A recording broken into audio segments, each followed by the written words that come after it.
David Harris hadn't seen his ex-wife Emily in 5 long years.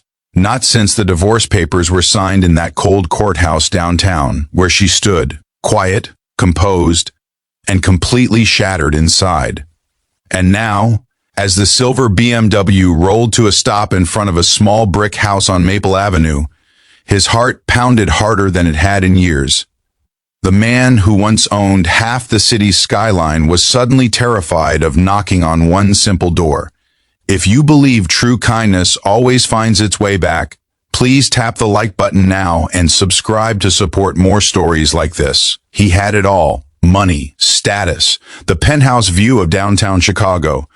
But every night when the city lights flickered outside his window, something was missing. Emily's laughter, the warmth she brought to every ordinary thing.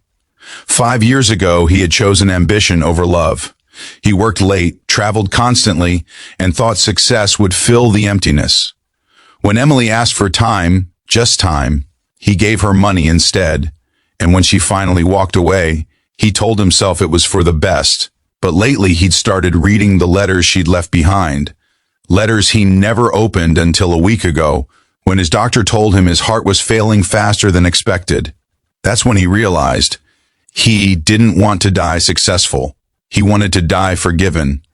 David stepped out of the car, clutching a small brown box wrapped with a ribbon. Inside was something she had once begged him not to throw away. When the door opened, Emily looked nothing like the woman he remembered. Her hair was streaked with gray now, her hands rough from long hours at the community library. But her eyes, those soft, steady eyes, still carried that quiet grace. She didn't speak, just stood there, frozen, unsure whether to close the door or let him in. "I didn't come to fix the past," David said softly. "I came to return something that belonged to you." He placed the box in her hands and turned to leave. Curiosity made her open it before.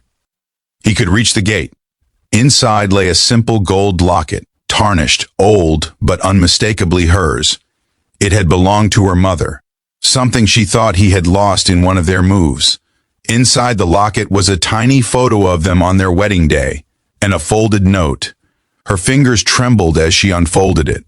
The words were written in David's familiar, angular handwriting. "You once told me love wasn't measured by gifts, but by presence. I finally understand what that means.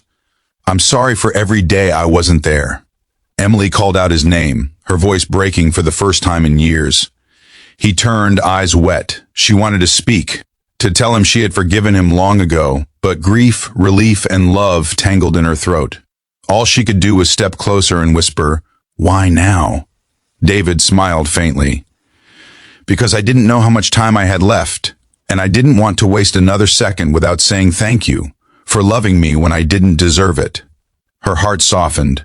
That same man who once buried his feelings beneath boardrooms and deadlines was now standing before her, vulnerable and sincere. "Would you like to come in?" she asked quietly. He hesitated, then nodded.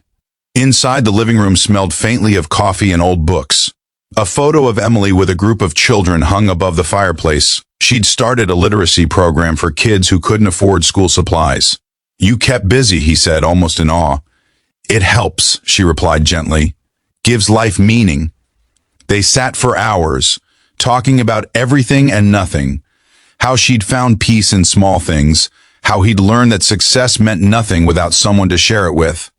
For the first time, they spoke without pride, without blame, just truth.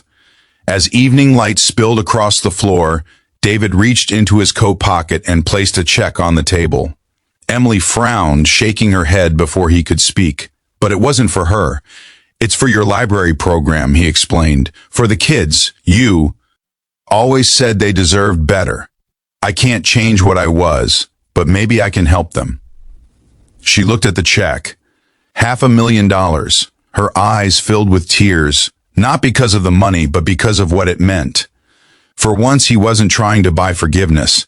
He was giving it, and that gesture, simple, selfless, broke the silence that had lingered between them all these years. Emily reached across the table, taking his hand. "You already have," she whispered. He smiled weakly, and for the first time in a long time, he felt at peace. 2 weeks later, David passed away quietly in his sleep.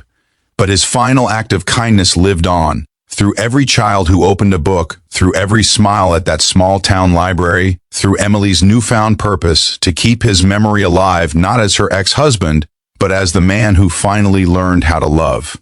We'd love to hear your story. What is the most memorable act of unexpected kindness you have witnessed or received? Share it in the comments below. If this story touched your heart, please like, subscribe, and share to spread the message that kindness and forgiveness can heal even the deepest wounds.